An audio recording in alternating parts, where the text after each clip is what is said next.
কখনো বিজ্ঞাপনে অভিনয় করেছেন, কখনো ছবি তুলছেন মেসির সাথে, কখনো আবার বিলাসবহুল সুইমিং পুলে সাঁতার কাটছেন, মোটর বাইকে ঘুরে বেড়াচ্ছেন স্টাইলিশ পোশাকে।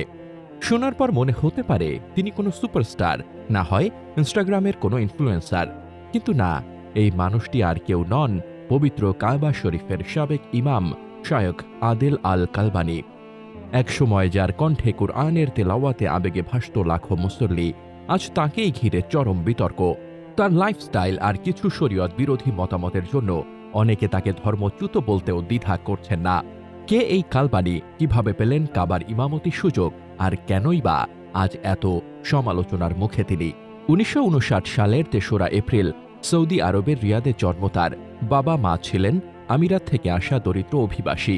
লেখাপড়ার পাশাপাশি জীবিকা নির্বাহে যোগ দেন সৌদি এয়ারলাইন্সে। পরে ধর্মীয় জ্ঞানে গভীরতা অর্জন করেন কিং সৌদি ইউনিভার্সিটিতে পড়ার সময়। শেখ আবদুল্লাহ ইবনে জিবরিন ও অন্যান্য ওস্তাদদের কাছ থেকে হাদিস, তাফসির ও ফিকহে তালিম নেন। ইমামতি শুরু করেন রিয়াদ এয়ারপোর্টের মসজিদে, এরপর কিং খালেদ মসজিদে। সেখানেই তার কণ্ঠের সুর, খুতবা আর দাওয়াহ কার্যক্রম তাকে পরিচিতি এনে দেয়। আর সেই জনপ্রিয়তার জেরেই ২০০৮ সালে এক রাজকীয় আদেশে তাকে মসজিদুল হারামে তারাবির ইমামতি করার দায়িত্ব দেওয়া হয়। তার মা সব সময় দোয়া করতেন, আল্লাহ যেন আমার ছেলেকে কাবার ইমাম বানান। অনেকেই বিশ্বাস করেন মায়ের সেই দোয়াই কবুল হয়। কিন্তু পরবর্তীতে একের পর এক বিতর্কিত ফতোয়া আর কার্যকলাপে ভেঙে পড়ে তার সেই ইমেজ। ২০১০ সালে তিনি বলেন, ইসলামে গান বাজনা হারাম নয়। এরপর বিভিন্ন গানের আসরে উপস্থিতি, এমনকি জুয়ার ক্লাব উদ্বোধনে অংশগ্রহণ, অনলাইন গেমের বিজ্ঞাপনে অভিনয়, এসব একে একে তাকে কাবার সাবেক ইমাম থেকে ইন্টারনেটের ট্রল স্টার বানিয়ে ফেলে।